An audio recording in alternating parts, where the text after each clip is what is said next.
For we are opposed around the world by a monolithic and ruthless conspiracy that relies primarily on covert means for expanding its sphere of influence, on guerrillas by night instead of armies by day.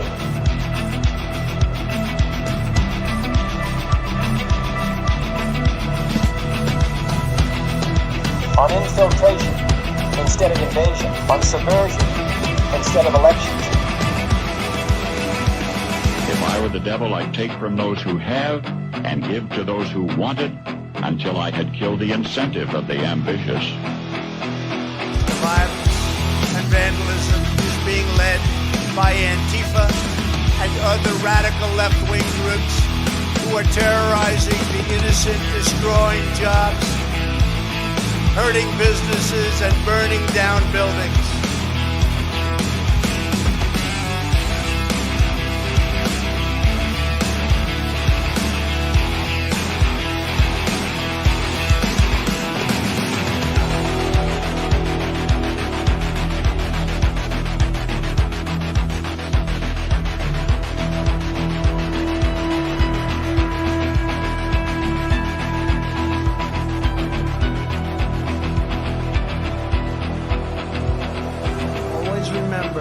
They are coming after me because I am fighting for you. That's what's happening.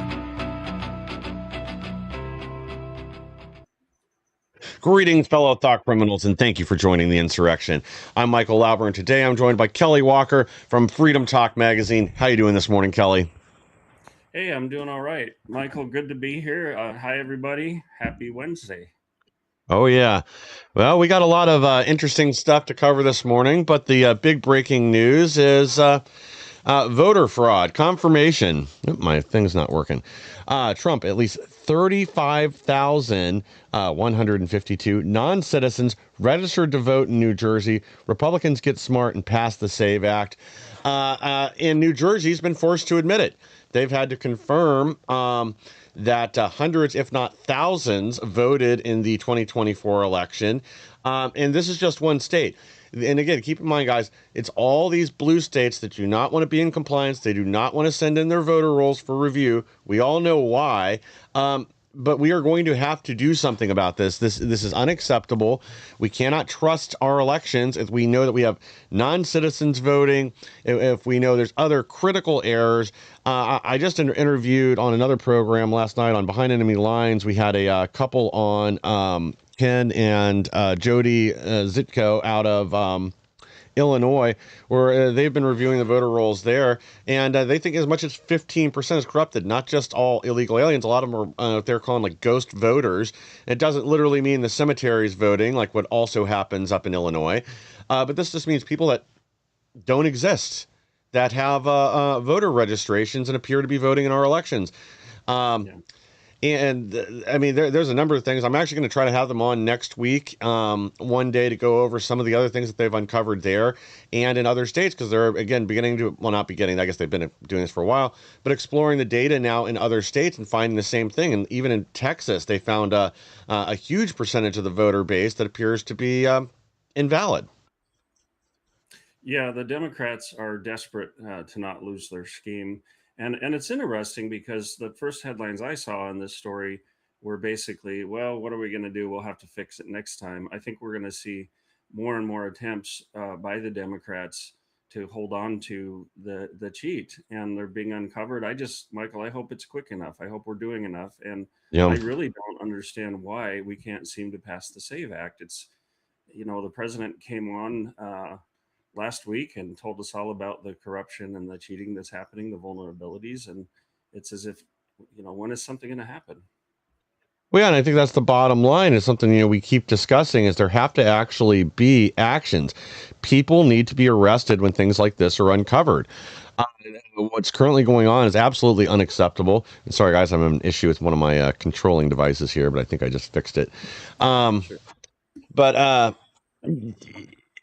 yeah, the amount of evidence that's been put out there, but the media is doing its best to ignore it. We're going to get more into that here shortly. But DOJ is now opening an investigation into the ERIC system.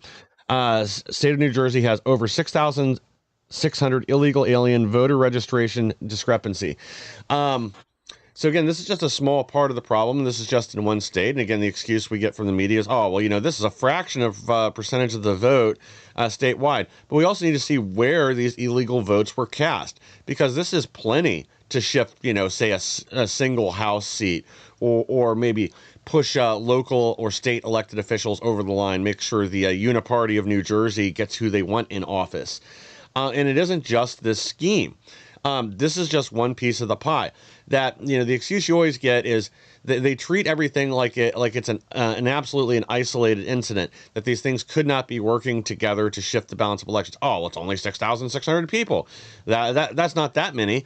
That's not enough to matter. Okay, you find one person in a county that was illegally registered to vote, fine. That's probably not enough to shift anything, and that's not evidence of a widespread problem. This is evidence of a widespread problem, and again, this is just one state. We've got to start taking this seriously. We absolutely have to pass the SAVE Act, and honestly, I think at this point the only solution that works is that we wipe every single voter database, scrub it completely clean, make everyone who wants to vote in the upcoming election register the vote. There's plenty of time to do that right now. And then we really do need to go to hand-counted paper ballots only in the upcoming 2026 midterms if we want to have any faith that our elections were actually adjudicated according to the law, and that we actually have free and fair elections. Well, yeah, I wrote so many things for Mike Lindell on that when I was communications director for the Lindell Offense Fund leading up to the 2024 election. Paper ballots, hand counted. It's how we need to go. And we all see what's happening. We know what's happening. And some of these races are so tight that even hundreds of votes can make a big difference between who wins and loses. And so the excuses don't go far. But again, the question is, what are we going to do about it? I was watching the president's address, thinking, well, if this had been the Biden administration, they would have been kicking down doors, and they probably would have said, we're, here we are taking out these election criminals or whatever. And it comes across to me like our side is weak. And I know that we're trying to follow the rule of law, follow process, but there comes a time when something's a national emergency, when it's actually treason, and just doing things the way they've always been done. I'm not certain that that's gonna work, because the president literally stood up and said, we have treason. We've had a shadow government. Why aren't people being perp walked right now? Yeah, it's an absolute failure. And again, if you're just going to leave it in place, at some point you become part of the problem too. So we need some arrests on this. We heard before there was 80 some odd indictments in Georgia over election fraud, just in Fulton County. Time to haul all those people in. Now, maybe we don't end up charging all of them. Maybe some of them just get investigated, or, maybe they were some low on the totem pole, but can give us information on someone further up. Fine, do that. But regardless, we have to actually address the problem. And honestly, I've started saying this more, that we need to use RICO charges. This was an organized effort to steal the will of the people. And we know it went on in multiple states. These people need to be locked up and put under the jail, never to be seen again. If we are able to confirm foreign involvement, well, then it becomes treason. So let's build some gallows. A message needs to be sent that this will never be tolerated. If you're undermining the will of the people, sabotaging our republic, or our democracy, as the left would say, then you deserve to pay the price. And honestly, I think at this point, since this is becoming a larger and larger and larger, more evident problem, we're going to have to really get serious. And I do think treason charges are in order. And when you bring in foreign actors like the Chinese Communist Party, we're talking about war. And this is something that I've tried to say for a long time. Our military leaders, I don't think, completely understand or appreciate fifth generation warfare. Here we are over in Iran. We're saying, oh, we're bombing the hell out of them. We've got the biggest military, everything else. Iran just keeps fighting. They'll fight from caves. They'll eat goats if they have to. But we're in a war where everywhere is the battlefield. They'll meddle with elections. They'll go after people with lawfare. That's where the war is. And we still have this third and fourth generation warfare mentality that the one with the biggest bombs wins. Well, that's why the Chinese Communist Party and others looked at that situation and said, okay, we're going to have to figure out ways to beat this in asymmetrical warfare. So things we see like uh, people being sent to gulags here in the nation, and people being tied up by lawfare, and Yeah. politicians being corrupted and bribed. All of those things are acts of war, and we need to start treating it that way. And people think, well, it's just corruption. Well, no, it's beyond corruption. It's in the People's Liberation Army Manual of Warfare, Yeah. and you know the CCP and others, and the American communists as well, figured out that there are much more effective ways to take down a country from the inside, and that's what we're facing. And we don't seem to want to face up to that. We're Yeah. constantly putting our military outward and saying, if we control Iran, if we control this country, that country. Not that those things don't need to be done. I mean, if we Yeah. don't want Iran having nukes, but when are people going to get serious and realize that the true threat is right here in the U.S.? Exactly. It's time to liberate America.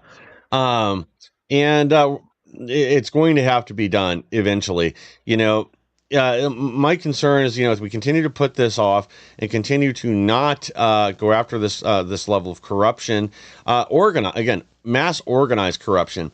Yes, I'm sure there are also voter fraud efforts that are isolated that, the CCP or whoever else doesn't have a hand in. Like, I imagine what happened in Hamtramck, Michigan recently with the ballot stuffing from one of the candidates and somebody else in their office. That probably did not have a foreign actor involved. That's probably somebody wanting to win an election. But it is still a problem, still needs prosecuted. And even those kind of threats need to be taken seriously. If you find loopholes that are allowing people to cheat or abuse the system, we have to close those. You can't leave it open for fictitious reasons, voter accessibility, or whatever other nonsense we see. We can't get rid of these drop boxes, even if people are abusing them and dropping in thousands and thousands of ballots, which may or may not be valid. Nope, sorry. We want to protect our system of government, and we actually want to have valid elections where the leadership has the consent of the governed. Then this problem absolutely has to be resolved. I'm going to go ahead and bring our next headline in here too real quick, because the company that Governor Mickey Sherrill blamed for registering 6,600 non-citizens fires back, blames Division of Elections for hundreds of illegal voting in states. So essentially, the company's making the argument like this was intentional. Checks were taken away. There's actually something else that also happened in Illinois. I guess they used to have a code on driver's licenses that identified, if you knew what you were looking for, you could look at a license and tell somebody was not a U.S. citizen, kind of like Florida does with felons and sex offenders. For those who didn't know, in Florida, the last digit of your ID, that number can tell you if somebody is a felon or a registered sex offender. If it's a 0, they have no criminal record, and I can't remember which one's which. It's like 1, 2, and 3 all indicate different things. But yeah, you can literally look at somebody's Florida ID and tell what you need to know right there. So anyway, this gets a little more complicated. So several hundred, if not thousands, of these illegal aliens that were registered to vote, I don't know that they registered themselves to vote, because when these forms were filled out through the motor voter rolls at the DMV when they got licenses, they did mark on there that they were not U.S. citizens, but they were still registered to vote somehow. So that's kind of what this argument goes to, and I have not had a chance to deep dive into this yet to tell you exactly why the company is saying it's the state's fault and how the system was set up. But it seems like, with the cursory look, it seems like they have this was intentional. Basically, they're being blamed for something that was a flaw, that, air quotes, flaw, a feature built into the system with the intention of registering illegal aliens to vote. Yeah, the whole thing is very odd. We've got to get this figured out. And, it doesn't take the Chinese Communist Party or a foreign actor. They kind of set the standard, or kind of set up the system, Venezuela with the election machines. But Yeah. Americans, Democrats and communists are quite capable of taking it from there. So they'll take the ball and run with it. Yeah, I mean, we had Hillary Clinton literally on video just a few weeks ago asking for China to intercede in our elections and help the Democrats, since they're still saying Russia is helping Trump, which again is nonsense.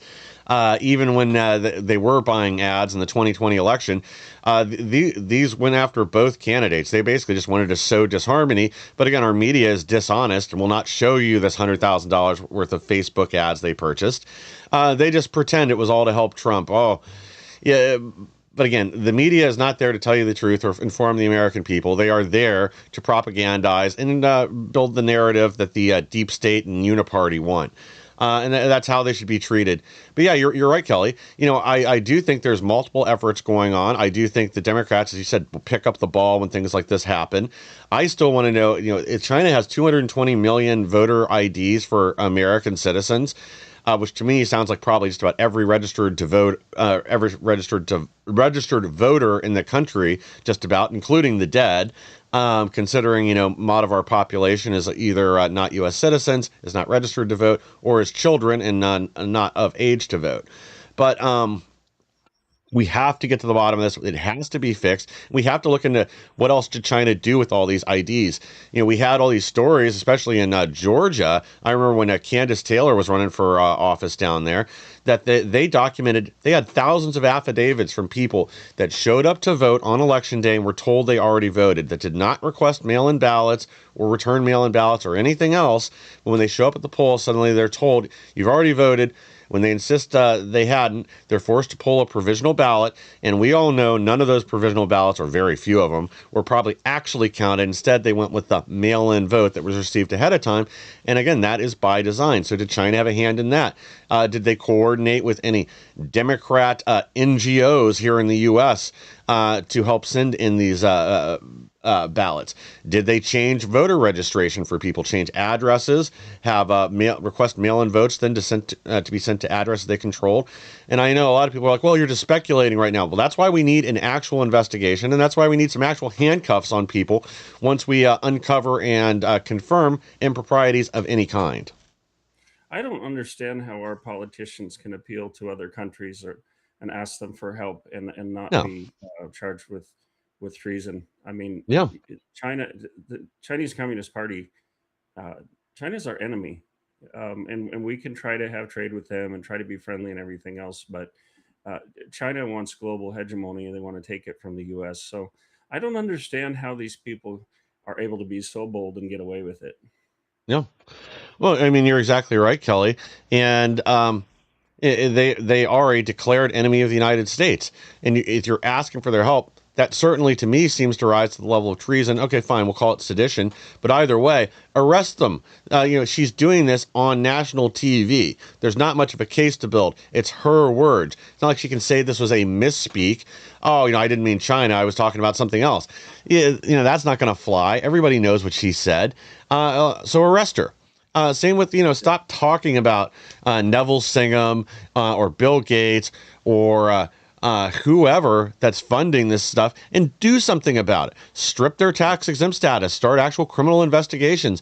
I saw Scott Bessent, and I hope he's serious about this, talk about an IRS review process for 501c3s and other charitable institutions where you can look at how they use their money. If it was used in any way for illegal activity, you can strip them of that and possibly even fine them and charge back taxes on the donations that they took in for the previous year. So, Scott, get your butt in gear. That's a great idea. Let's actually do it this time and not talk about it. Because I remember, over a year ago, we had the Tesla terrorism going on in March of 2025. You guys talking about stripping the tax exempt status from a lot of these NGOs that were financing it, going after Neville Singham because he's abusing this while he's over in China and he's funding all these campaigns. Well, guys, clock's ticking. It's been over a year. I can understand something taking 2 or 3 days to get the paperwork in order, but this is ridiculous. It's unacceptable. If we want to actually have elections we can trust, we're going to have to do something about it. Yeah, it's just amazing to me because school parents, peaceful protesters, so-called election deniers, were all arrested, many times arrested, thrown into prison, their lives ruined, their reputations ruined, jobs lost, all for speaking out and questioning things. None of us, because I'm one of those targeted parents, none of us went to China or somebody and ask for help, and then you have these people in places of high influence who can do just about anything, and they Mhm. seem to be untouchable. It really doesn't. Something's very wrong with that, Yeah. and I'm still waiting for this administration and for the GOP to turn that around. We need to help the people who are victimized by government weaponization Yeah. and arrest these people who are tearing our country apart. Where's the will to do that? I haven't seen it yet. No, no. I mean, they only seem to care about it when it's members of Congress that were caught up in it, like this other, recent story with um, the prosecutor that was going after Trump, and it also apparently spied on 44 members of Congress, primarily senators. And this is in addition to Arctic frost and the last time that this was revealed. But, again, then it matters. J.D. Vance calls on Democrat Senators Booker and Kemp to pass the SAVE Act after New Jersey admits to thousands of non-citizen voter registration. Again, you can't appeal to a Democrat with logic or reason. They're entirely guided by emotion and their pursuit of power. So this obviously isn't going to happen. But again, Vance is making a valid point here. If you guys really want to have elections that have integrity, that people can trust, then it's time to open the books. It's time to show people what's really going on. It's time to make sure that only U.S. citizens are voting in elections, that we're not allowing this, vote banking or ballot chasing or any other nonsense that goes on that we know is a corrupt process. We have to have actual signature and ID verification. These are tools that are required. I mean, the latest argument I just saw from the Democrats right before we jumped on air, Kelly, is unbelievable, because now they're talking about having, in some states, requiring people to send a photocopy of their ID in with their mail-in ballot as a countermeasure. Well, they're saying, well, that would just lead to identity theft, and that would put millions Yeah, at risk. serious. Well, China's already got everybody's IDs, and depending on what state, they already have your name, your address, your date of birth at a minimum, and in some states, they might even have your social security number and other information about you, including party affiliation. So, can it? If this is something that will help ensure only Americans are voting and only lawful votes are coming in by forcing people to actually include a photocopy of their ID, you know what? If you want to take a mail-in ballot, then I guess that's just going to have to be part of the process. You're going to have to take that risk, because otherwise we can't trust the mail-in ballots that are coming in. Yeah, it's something so very basic that should be done, but we're seeing this battle right now for the Dems to be able to continue cheating. And it's interesting, as you know, Mike Lindell has been talking about the voting machines for a long time and the vulnerabilities. And of course, President Trump brought some of the receipts. But the Dems and the media and entertainment have lampooned Lindell and others who criticized the machines. And yet, if you go back before 2016, you have Hillary Clinton, Bernie, a whole lot of others Yeah. complaining about the machines and saying they could be used to cheat. But apparently, the machines can only be used and are only vulnerable if a Republican is Yeah. winning. Of course. Yeah, yeah. And you're exactly right. This was the narrative. I mean, HBO even did a great documentary on voter fraud prior to 2016. And you even had Kamala Harris talking about it. Amy Klobuchar's in there. All the Democrat power players are in there talking about how the machines can be hacked. They demonstrate it. They show how somebody can walk in and whatever it is in 5 seconds, break into a lot of these different machines and alter the vote count. They interviewed people like what's Curtis? What was his last name? The guy that wrote 5149, the software. He wrote it for a voting machine company back out right after the 2000 election, so he could hack into it. And sorry, Curtis, I'm forgetting your last name, but he's a great guy, and he's a Democrat that came forward and showed not just it's possible. He's like, I wrote the software that could do this. Back in 2000, originally it was to check their machines to see if it could be done. But then once it could, all of a sudden he gets separated from the project mysteriously. But that's a whole nother story. But the media is out there doing what the media does. Jake Tapper on discovering thousands of non-citizen voters in New Jersey. This isn't good for Democrats. Yeah, it's not good for Democrats because it's the only way they're winning elections in a lot of areas. And now it's been uncovered and you're being forced to actually report on it. I mean, I don't get it, Kelly. This is something we've been saying for a long time. They just downplay it and dismiss it. They scoff, they laugh at it.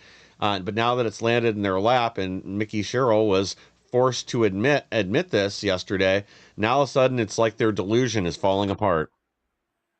Yeah, it's sometimes I wonder because our side brings forward the receipts, proof. Mike Lindell was big on that absolute proof.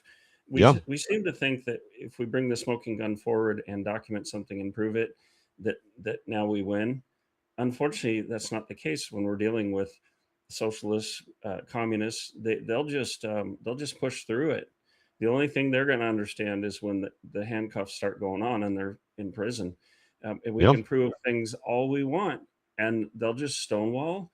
They'll play out the clock. They'll ignore it. They'll make excuses. They'll point it back at you and say, "Well, you're only saying that because you're racist, or you're making this up." It was interesting to see some of the anemic responses to the president's address, but that's what they do. Oh, more lies, more lies, more lies. They'll just do that. And Yeah. if we think simply bringing forward the evidence is a way to win, that's a sure way to lose if nothing happens. And then your voting base gets tired of it. They say, okay, you've got all the receipts. When are you going to do something? And that's where the American people are at. When are you going to do something about this? We've known about the problem. I mean, people went to the Capitol on January 6th because they knew something wasn't right. And here we are 5 years later, and the only Yeah. people who've been arrested are the people who went to protest it. There's something very wrong with that.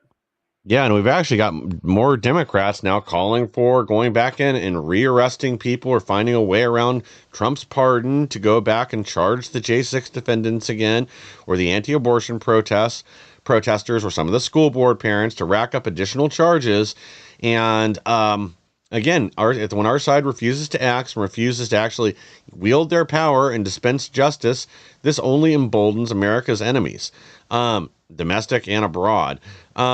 I looked it up. It's Clint Curtis. I felt bad. So Clint Curtis is the 5149, the person that worked for one of the voting system companies and wrote this software.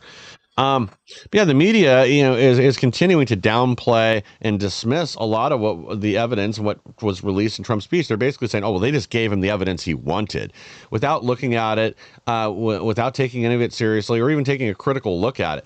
Officials sought to downplay China's link to the 2020 elections. It's a great article. I think it's actually up on the Epoch Times. Liberty or the Liberty Daily was just hosting it over there. But this is a great article. I started to read through this yesterday, or maybe no, sorry, this one was this morning. I read too many articles last night while I was going through some of the stuff in Michigan, so now I'm getting them confused. But this is basically about how, several things about how like our intel agencies and federal law enforcement hid information. They downplayed it. They didn't want real investigations into this. And I think, kind of as you said earlier, Kelly, I think there's probably links directly to deep state actors on both sides of the aisle that they knew it was going on, and they were somehow benefiting from China gaining access to our voter records. And again, this shouldn't be a surprise. I mean, I don't know about you, Kelly, but I remember this company in California that they arrested the CEO because he was storing the state's voter registration information on servers in China, and information about election precinct judges, election administrators, all that. They had full access to everything, and wouldn't you know it, same thing in Michigan. He's sitting in federal prison right now. So again, this shouldn't be anything new. This is a story the media should have picked up on a long time ago, and this investigation should have occurred 4 or 5 years ago. Yeah. I don't understand it. Everything seems backward and upside down, and it makes you wonder who in Washington D.C. is really on our side. And we tend to think of like this is a little kingdom where both sides, the uniparty just wants to keep things the same. They don't want to lose their country club, their gated community, and who really wants this to happen? And when does the rhetoric stop? Because the victims are all of us as Americans, and that includes Republicans and Democrats. Because if one side can cheat, the other side can cheat. Well, it makes you wonder too. With some of these Democrat primaries, were tactics like that used, so they would select the the right candidate, the one the party wanted. We all saw where they pushed out. We all know the obvious ones where they pushed out Bernie Sanders, or last time when they airdrop in Kamala Harris at the last moment after Biden proves he's what everybody knows, his dementia-addled brain just couldn't handle another 4 years of the presidency. Not that he could handle the first 4 years. So we already know the Democrat Party is not really concerned with democracy or the will of the people. But are they stealing your vote right at the polls? Are they coordinating to have votes flip in the primaries to make sure they get their preferred candidate? Maybe this is a tactic the DSA candidates. I mean, they're close ties to China and Neville Singham.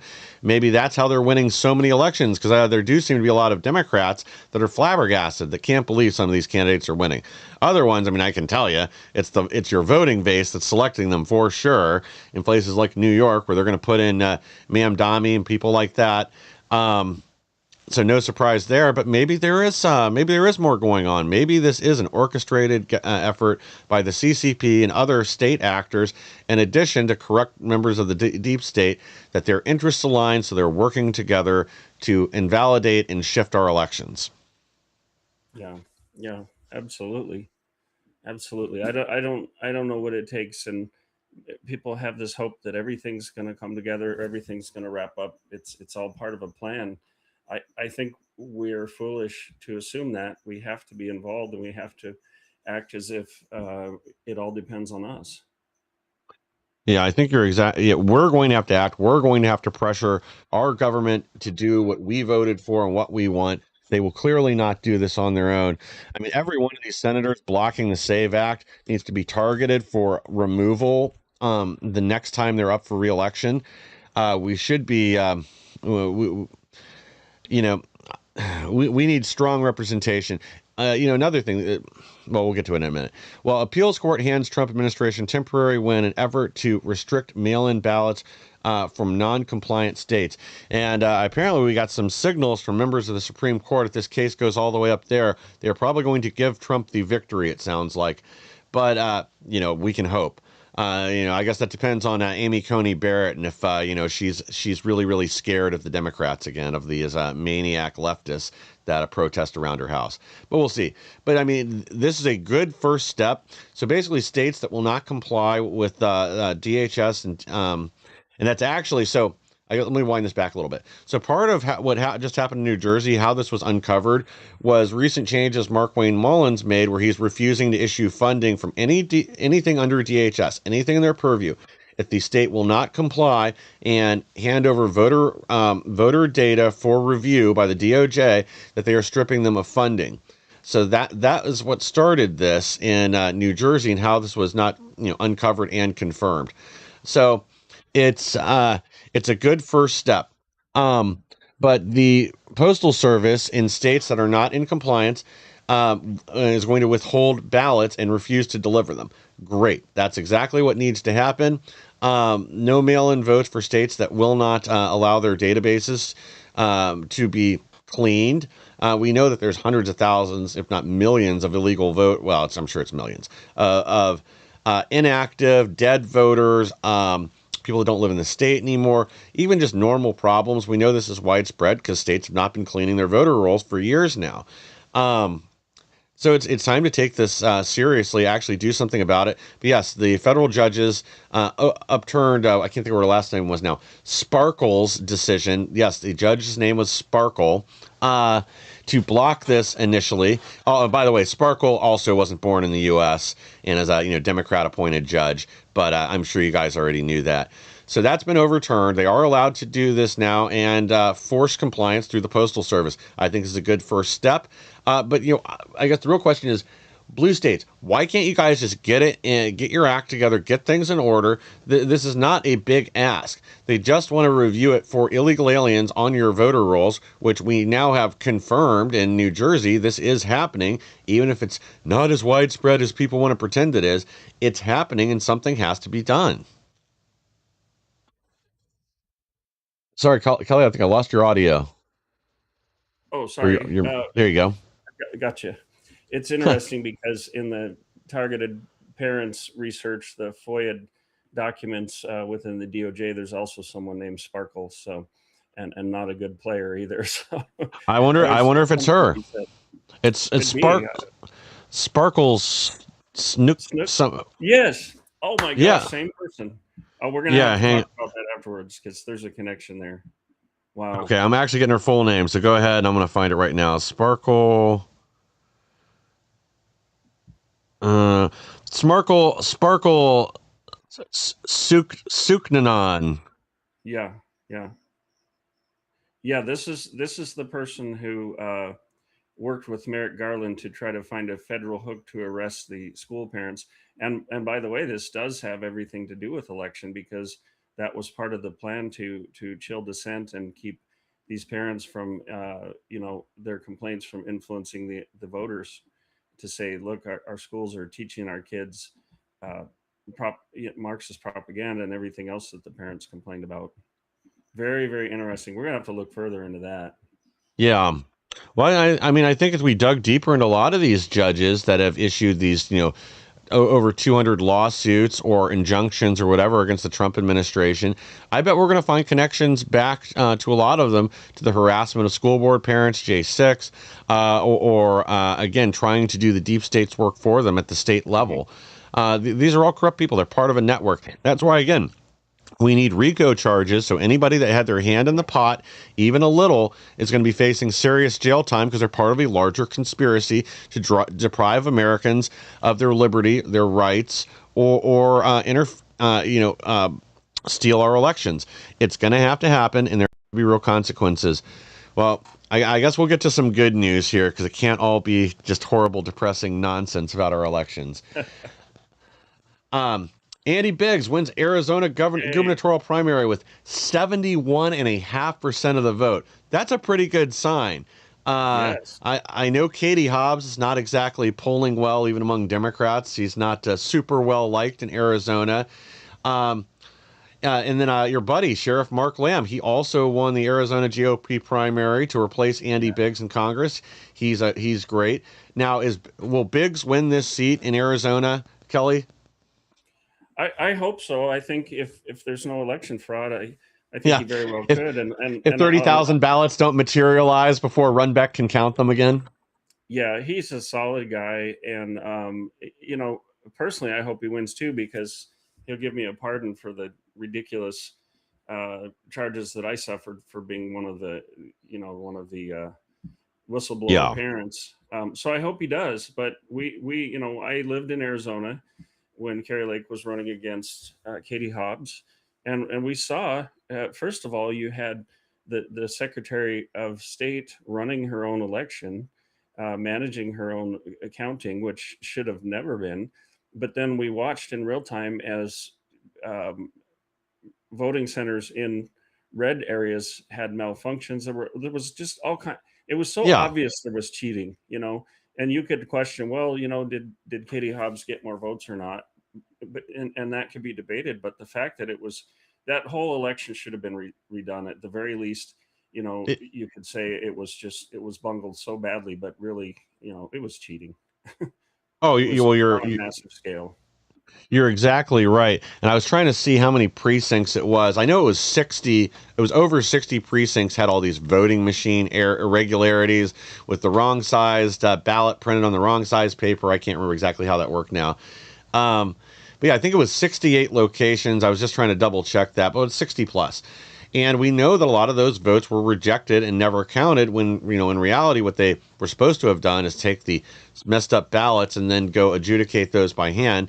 But that wasn't done. And even your Supreme Court in Arizona, like the prescription, what is prescribed by the law in Arizona is that you have this type of widespread problems with an election it's supposed to be redone.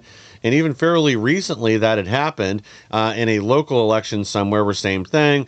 I don't remember if it was machine errors or ballot errors or what, but the courts determined that there had been a problem administrating the election and therefore they had to redo it.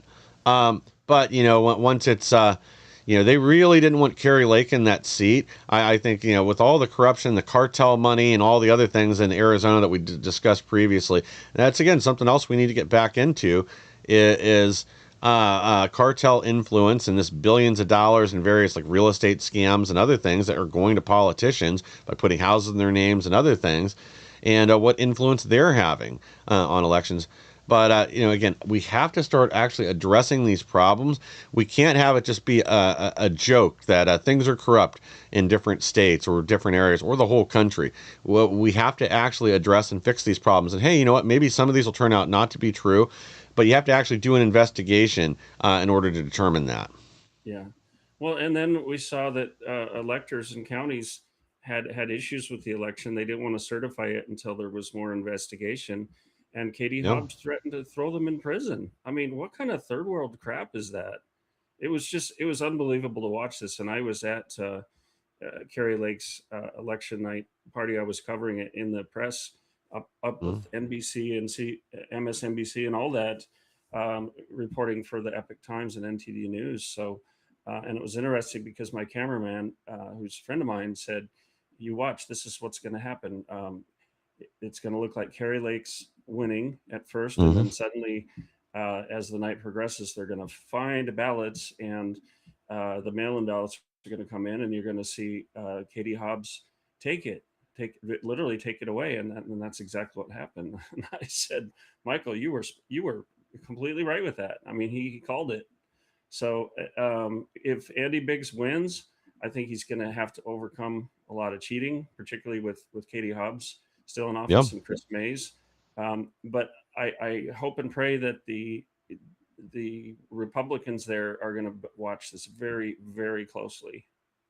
Yeah, I would hope so, but I wouldn't count on it. Unfortunately, I just think the party is basically worthless in most states, and unfortunately, you have the McCain mafia down there still. I mean, I just saw McCain's daughter with Hobbs in a photo over something. I can't remember what it was, just a few days ago. And that's unfortunately who's still pulling the strings and has a lot of power in Arizona. I mean, again, these are people that, in my opinion, are treasonous, and we need to start treating them accordingly. Yeah. Well, and some people have said, and I think this is something worth looking into. I don't want to make anybody angry, but some people have said that Kari Lake had such animosity from the McCain Republicans that it hurt her, but that others might not have that. Just because Arizona is very much a rhino state, and you have more traditional Republicans who are going to vote on vote on party lines, not going to want to go after controversial topics. So I suspect that Andy Biggs and Mark Lamb haven't pissed those people off. So I think that helps as well. And again, I don't want to say anything negative about Kari Lake, but and part of it was the issues she was facing, but she did come out very strong, and she really attacked some of those McCain people. I'm not saying she was wrong to do it, but I think it did alienate some of those voters, and they probably voted against her. So that was a factor beyond the cheating, I think. Well, I think unfortunately you're correct. And again, this is that faction of the party that wants the corruption to continue because they're benefiting from it. But if we don't call it out and we're afraid of it, then it's never going to end. These people should again be stripped of all power and cast out if we actually want to have the nation that we all vote for. This is a crazy story also out of Arizona. I just saw this last night, and I want to get shout out to News Nation for breaking this story, though we're covering it from the Gateway article. Horror in Arizona. Whistleblower says Native Americans were drugged, locked in fake rehab houses so criminals could steal billions from Medicaid. Up to 2,000 feared dead or missing. I mean, this gets crazier and crazier as you read into this, but she seems to know what she's talking about. There is an investigation going on now, but she's alleging that Native Americans were lured into white vans with promises of treatment. People are having issues with addiction. They were then plied with fentanyl or methamphetamines and alcohol and other drugs, then being imprisoned inside fake behavioral health homes where operators were billing Medicaid for months and months of fraudulent treatment. She's shown that it's somewhere between $2.5 and $2.8 billion in fraud, and up to $12 billion in fraudulent Medicaid claims. So this is just now starting. Arizona officials knew about the fraud as far back as 2019 and did nothing, according to her lawsuit. Hmm. Um, I mean, this is nuts, and it's again similar to fraud, this types of fraud that we're seeing with the Somalis and the Chinese mafia in New York, and other groups all over the country where or even what Terry just found with these fake. Oh man, I just blanked on the term, but that were tied to the state version of Blue Cross Blue Shield up in Illinois and Chicago. This has been like the trough that the filth has been feeding at within in our country for years now, and it's time to cut that off permanently, and prosecute and remove anybody that was involved with this. If you're from if you're a foreign national and you're defrauding the American government, yeah, we should need to be seizing all your assets and then sending you back to wherever you came from, and kicking you out, because I don't even want to put you in our prisons. I think that'd be too good for you, and it would cost the taxpayers more. I'd rather send you back to Somalia, where hopefully some warlord puts a bullet in your head. Yeah, from 1995 till the present, off and on, I've lived in the Southwest. I went to grad school at New Mexico State University. I lived in Las Cruces for some time, of course, up until we moved 3 years ago to Tennessee. We lived in Tucson for 5 years. So I have a lot of friends, Navajo, Apache, other tribes. My friends tell me, call me an American Indian, not Native American, but whatever. I'll say American Indian. But my American Indian friends, a lot of them are really actually quite conservative, and I would Oh hope yeah. that others will realize that the Democrat Party will use them, but they don't love them, and they don't care about them. They're a means to an end. This is an absolutely horrific story. I'm so um, incredibly sad to hear this.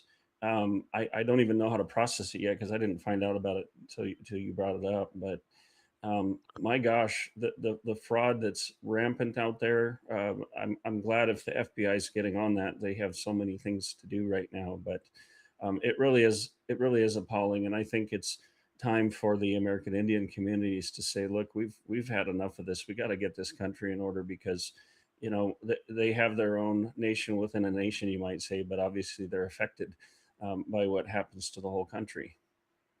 Yeah. I mean, it's a horrible story. I guess there's going to be some more coming out from News Nation later today. I'm going to try to keep an eye on that. Um, and there's at least 7,000 victims so far that she's brought forward.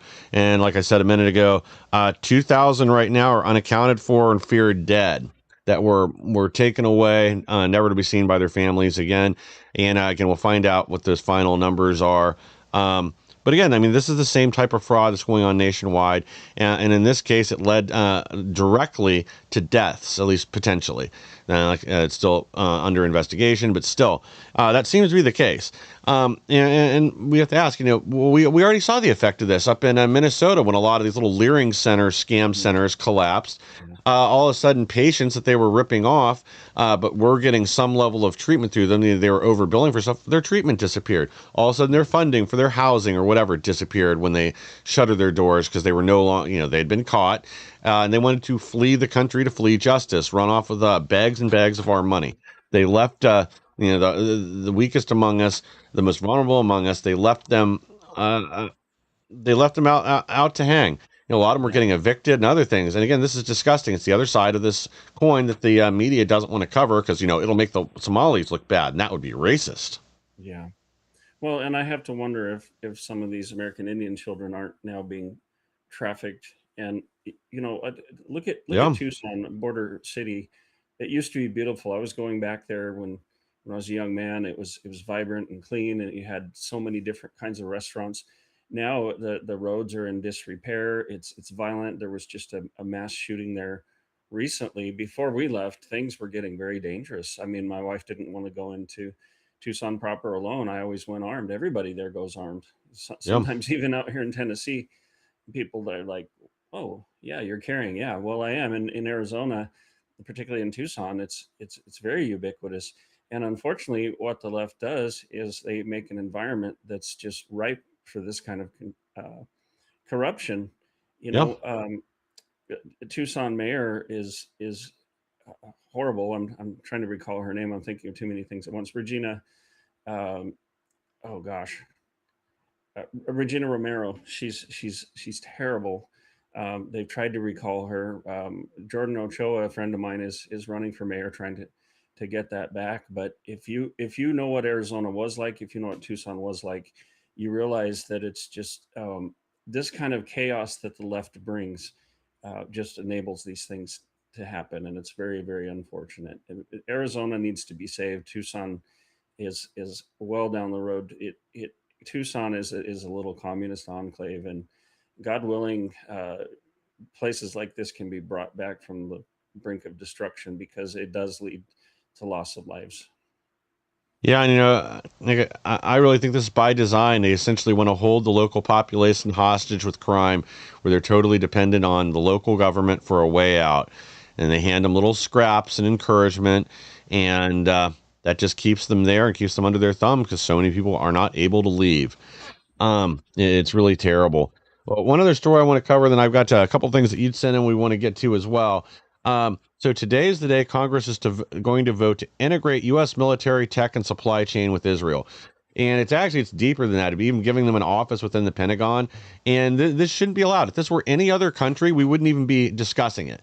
If all of a sudden the UK wanted an office within the Pentagon and wanted to be part of our supply chain and have access to all our information, we would never allow it.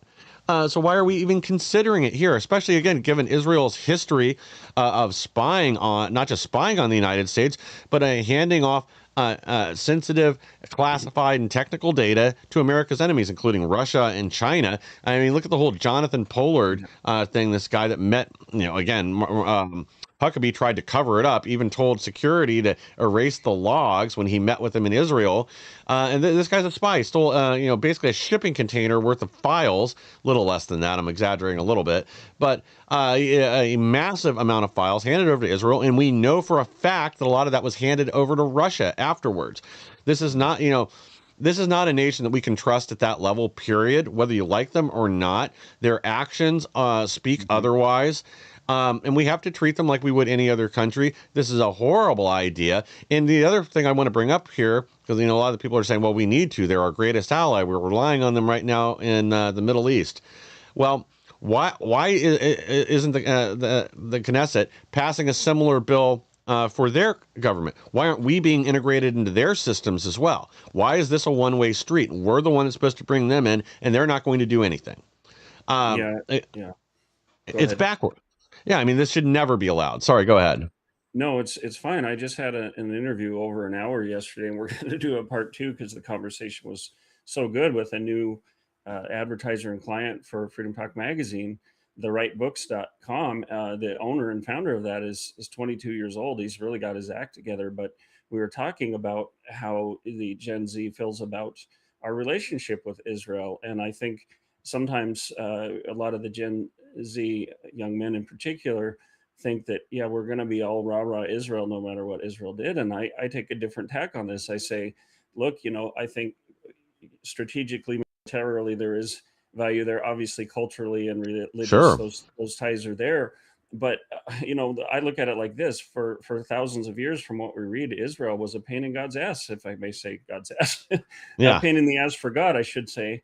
And they were constantly getting into trouble, constantly falling into corruption. So to criticize the modern Israel government is not to transgress scripture or to be unfaithful or something. It's something that needs to be done. And if you read scripture, you see over and over again that Israel's leaders were condemned and punished, and their actions led to a lot of suffering for people. Where I have where I draw the line is when people start talking about the Jews, because yes, like anybody who has that heritage is a bad person. That's not the case. I like to say it'd be like somebody saying, a couple of years ago, well, you're an American, that means you're a Biden person. And it's like, no, yeah, I'm not. yeah. So there's a line there, but there is immense frustration at this, and we're supposed to just support Israel no matter what they do or say. Well, we know they have powerful lobbying groups. We know that the money gets into Washington. We know there's a lot of control there. So hopefully, somewhere between, people going and getting into just full blown anti-Semitism, we can hit the middle somewhere and say, look, there's some wrong things going on here. We're going to criticize this. But when we saw in the country, for example, I saw one news story where a Jewish student was trying to get into go to class and was blocked. That's the kind of thing that we have to put a stop to. So it's kind Yes. of, on either end of the spectrum, it's not acceptable. But we have to be able to critique Israel, and anyone who wants to throw you under the bus for doing that is just plain wrong. They are not the USA; they're a foreign country, and Yeah. that's we have to be Yeah. good with that. It's fine to work with them and support them on things that we're both aligned with. But this is not acceptable. Again, if this were any other country and you substitute, literally pick anybody, and you substitute that for it, majority of the American people are like, no, we're not giving, the UK or France or any of our other like long-term allies in Europe or anywhere else for that matter, Argentina. We're going to give them an office in the Pentagon, and we're going to integrate them into our logistics and supply chain and our intelligence operations. They're going to have full access. You'd be laughed out of the room. You'd be called a traitor. But this is, part of the problem, like you kind of alluded to, is, when you criticize something like this, you're often accused of being anti-Semitic, but nothing's further from the truth. What we really need to do is actually have policy that puts America first. Again, I'm not saying we can't work with Israel. Obviously, our interests are very aligned on a lot of things, but we don't need to be giving a country that has a history of spying on us and handing that information off to our adversaries. We do not need to be giving them any new avenues to do that. That is one of the dumbest things we could ever do. And even if you like the Netanyahu government right now and you think this is great because we're aligned on these things, he's not always going to be the leader over there. And eventually you're going to get somebody that, make no mistake, Israel will vote for some borderline communist, and that will be who's leading the country once again. And then we'll be complaining about the leadership here, and they'll already have their fingers in the pie and the keys to the kingdom, and that cannot be allowed. I do want to pull up this. You kind of already touched on it, but sorry, give me a second to get the graphic up here. It's not coordinating. I want to bring up an interview you did here recently, too, regarding the targeted parents with Peter Tickton. If you guys, this is up on X. There's a link to it right there. I'm going to share it out again once we get off the broadcast. I actually meant to do that a minute ago. This is a fantastic interview. If you could go into the details here. Yeah, thank you. It's a fairly short interview. He said he had 15 minutes. We ended up going over 20. But I have such immense respect for Peter Tickton. He's almost lifelong friend of Donald Trump's. He represented Tina Peters, and Yep. I'm just impressed with his character, how much he cares about people, and how incensed he gets at the wrong that's been done to people. So the interview is very interesting because I've been talking to Peter and Trennis Evans, who works for him, and some others for some time, and the DOJ has tried, I think, pretty unsuccessfully, to position this weaponization against school parents as just a state issue and push it back on the states.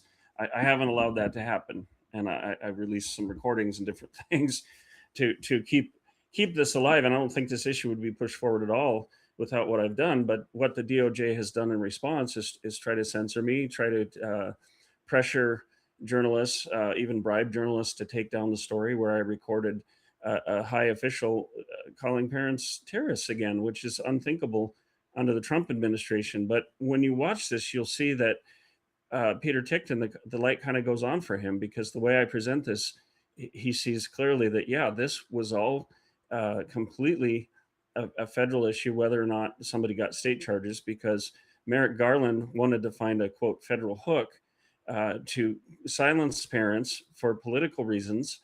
He couldn't find it, so he went out with the National School Board Association, helped them draft a letter that would then justify him putting an FBI threat tag on parents. So literally, he couldn't find a reason to go after us, so he just fabricated one and had it sent back to himself and to Biden. I mean, why aren't these people in prison? But Peter Tickton, such a great interview, because you can see him just get indignant. And he said, we're going to sue. Somebody's got to do this, and I'm going to do it. So it's fantastic interview. I love this man.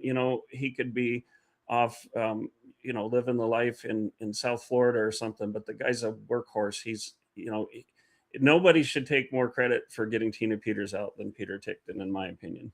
But he's going to come. He's going to help the targeted parents. We've been pushed aside, lied to, Yes. censored. The same kind of treatment we had under Biden. I'm sad to say we've gotten it under Todd Blanche's DOJ, and we're not going to stand for it. So we're going to take them to court, and I do believe we're going to win.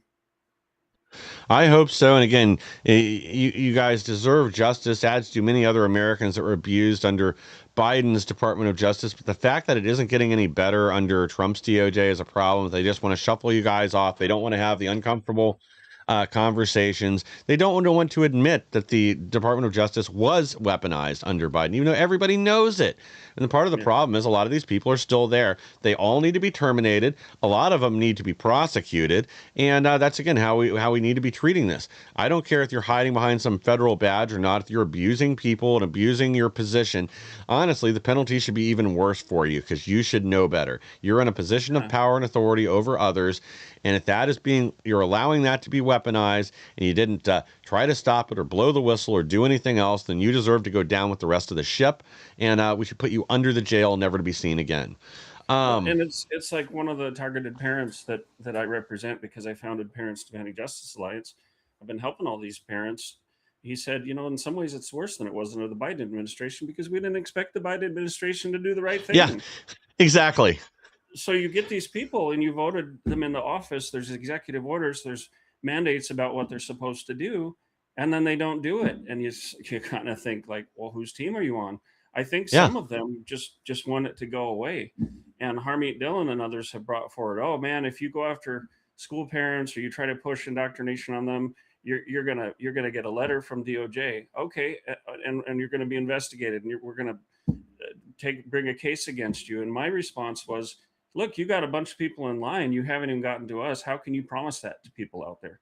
You can't just bury the bodies. You got to help the people who stood up and fought, because we held the line. Like what I did in Arizona saved lives. People have told me that. So DOJ, get your act together. And if you don't, it's like I said to Peter Tickton, I'd like to sit down with Blanche and these others and talk about this. He said, we're well past it. You got to sue. And they don't want to meet with you. We'll make them meet with you. So that's where exactly. And it's unfortunate. It's unfortunate that it's gotten there, but it does need to happen. And again, people deserve justice. That's what we voted for. It's time to live up to that, and it's time to deliver what the people demand. What's the tell me about your upcoming issue of Freedom Talk magazine. Yeah, absolutely. Well, we've got we're actually in our 5th year, believe it or not. We started in October of 2021. I want to work up to October, but this issue is going to be 5 years of some of the best articles from 5 years of Freedom Talk magazine. We didn't hit every month because there were some months where we were so dealing with the weaponization so heavily against my family, we just had to survive. But we're growing, we're getting there. And this issue brings out some of the best. And this issue is really largely sponsored by the rightbooks.com, RITE books.com.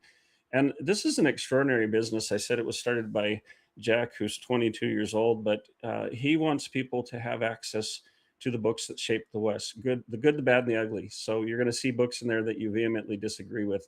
But it's like I told Jack the other day, I said,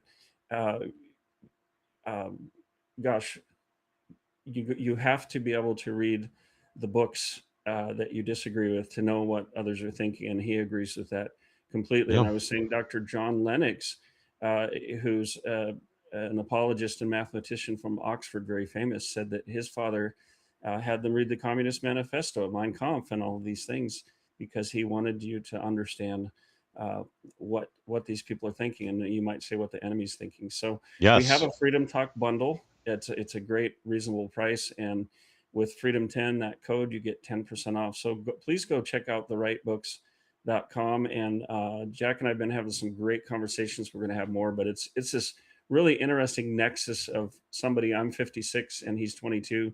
So we've got Gen X talking to, you might say, an older gentleman. We're having some really good conversations. So I think that work we're doing too is very important. You're educating the youth. You're getting them into the fight. We are, but I'm also learning a lot from them, because I want to understand what they think. And Yeah. I want them to know that people in my age group, we're not all here just to preach to them. We're here to also listen and try to understand. But like I told Jack, we want to be here to be advisors and to have some wisdom, because not because we want to push something on them, but because we care. We want to. We're Yeah. passing the baton. We want to see them do well. And I have two sons that are Jack's age. One's about his age. The other one's a little older, and we want them to have a good future. So instead of preaching to them or saying you have to follow this or that movement, we just want to say, look, here's something where I can help you have a better life, and I'd like to walk this path with you.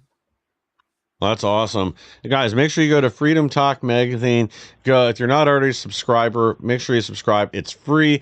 Or, if you can afford it, it's a generous donation. There is a paid version. It really will help us, help Kelly to continue to bring you the interviews and the information the mainstream media doesn't want you to hear. So thank you, Kelly, for joining us today. To our audience, thank you for being here with us. Please like, share, and subscribe. Help us to grow so we can bring more people the news the mainstream media doesn't want you to hear. And we'll be back on Friday with even more. I have an appointment again tomorrow, so I will not be doing a live show on Thursday, but I will be back on Friday. But